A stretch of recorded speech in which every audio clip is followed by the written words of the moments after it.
So suppose we want to add the fractions 3/8 and 2/5. Well, what we have to do first in order to add them is to find the lowest common denominator. And that's the denominator which contains all of the unique factors in each of the denominators. So for example, if we want to add 3/8 and 2/5, our lowest common denominator first needs all the unique factors of 8, which are 2 and 4. We could express them as prime factors, but we don't need to in this example. And in our second denominator, the only factor we need is 5. So our lowest common denominator is going to be 2 times 4 times 5, which is 40. So now what I need to do is to multiply each of the fractions I'm adding by the factors in the lowest common denominator that it doesn't have. So for example, 8 does not have the factor 5, so I'm going to multiply 3/8 by 5 over 5, which is just another representation of 1, so it doesn't change the value of my fraction. And that will give me 15 over 40. My second fraction, 2/5, well, 5 does not have the factors 2 and 4, which are 8, so I'm going to multiply this fraction by 8 over 8, which will give me 16 over 40. And now I can go back and add these two because they've got a common denominator. 15 over 40 plus 16 over 40 is going to give me 31 over 40. And there's my solution.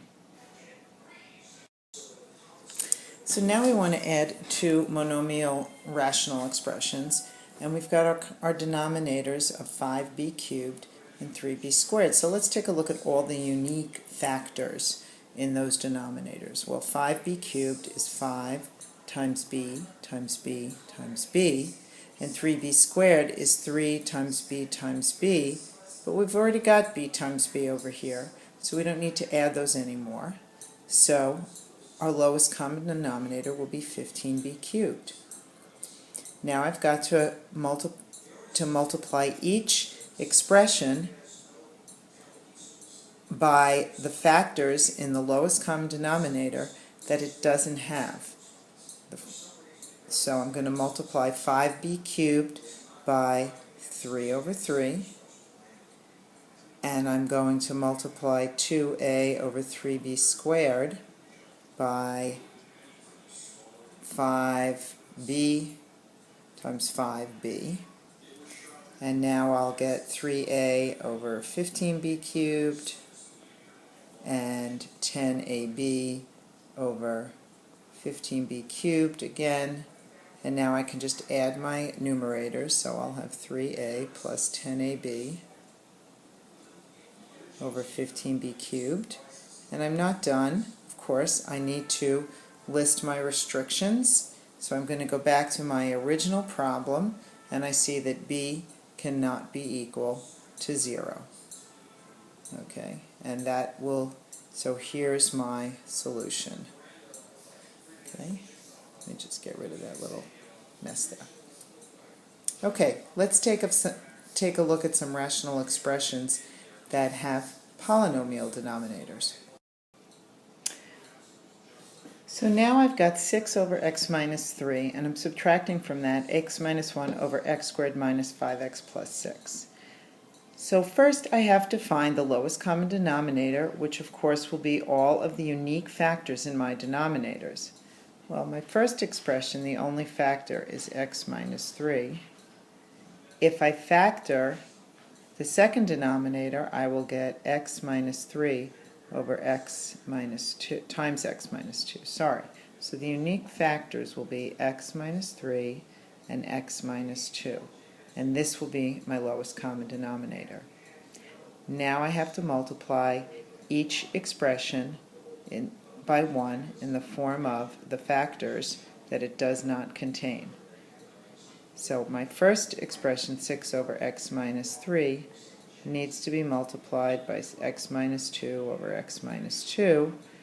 My second expression does not need that because it's got both factors in its denominator. And now I'm going to distribute the 6 over both items in the parentheses there. So I'll have 6x minus 12 minus x minus 1 all over x minus 3 times x minus 2. So let's clean that up a little. Again, I'm going to have to distribute this minus sign over everything inside the parentheses. So I'll have 6x minus 12 plus 1, which will be 5x minus 11 all over x minus 3 times x minus 2. Do you need to express it as the original trinomial? You can. You can leave it in factored form. Neither is wrong.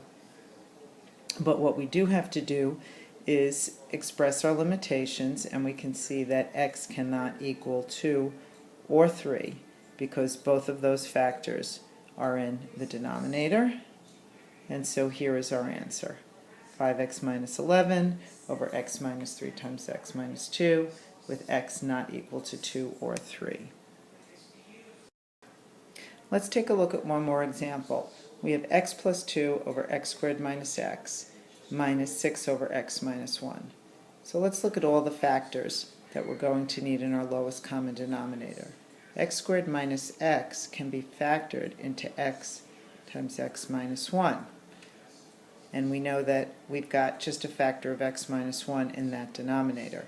So we don't need to add any more factors to our lowest common denominator.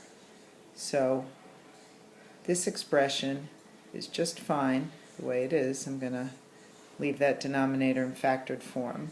And I'm going to do 6 times x over x minus 1 times x.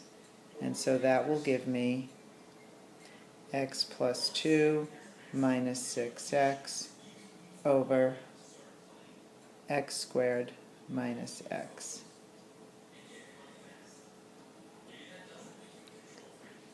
And now I can just simplify this. I will have negative 5x plus 2 over x squared minus x. Going back to my original example, what can x not equal? X cannot equal 0. X cannot equal 1.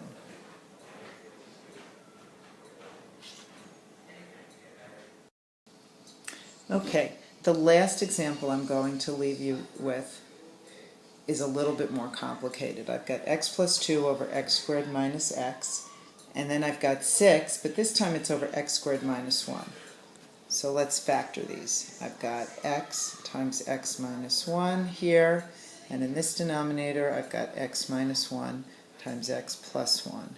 So it looks like our unique factors are x, x minus 1, and x plus 1. That will be our lowest common denominator. X times x minus 1 times x plus 1. And I'm not going to multiply it out yet because I'm hoping that I won't have to do that depending on how this problem goes. Okay? So what we're going to need to do is multiply each expression by 1 in the form of the factors that that denominator doesn't contain. So our first expression will be multiplied by x plus 1 over x plus 1, and our second expression is going to be multiplied by x over x, and I'm going to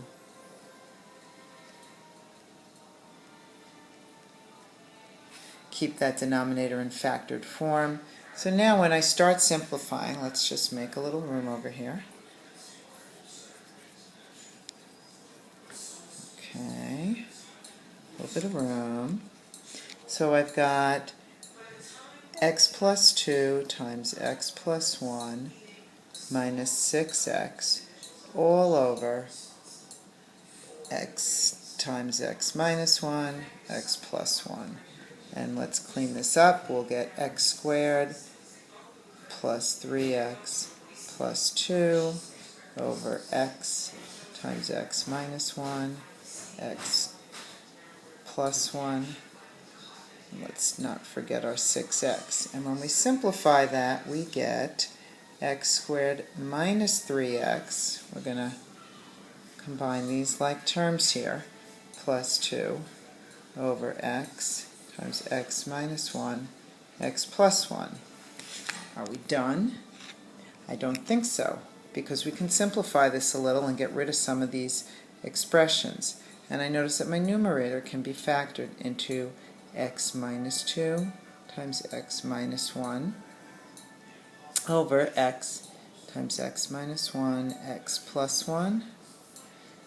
And I'm going to cancel out these two factors. X minus 1 over x minus 1 is equal to 1. And now I'm left with x minus 2 over x times x plus 1. And my last step, let's go take a look at what x cannot be equal to. We're going to go back to our original factors in our original expression, so we know that x cannot equal 0. Here we are factored down here, and it cannot equal -1 or +1. And that is our final answer. Sum up. When adding rational expressions with unlike denominators,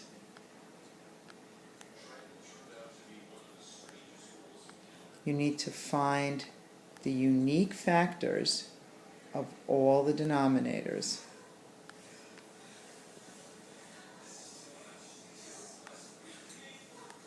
To form a lowest common denominator. Put each expression over the lowest common denominator.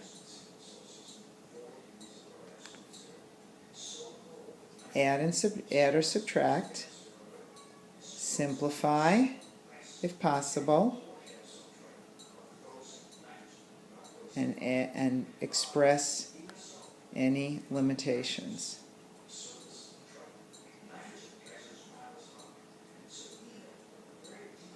If you want some more examples of this, you can go look at the website purplemath.com.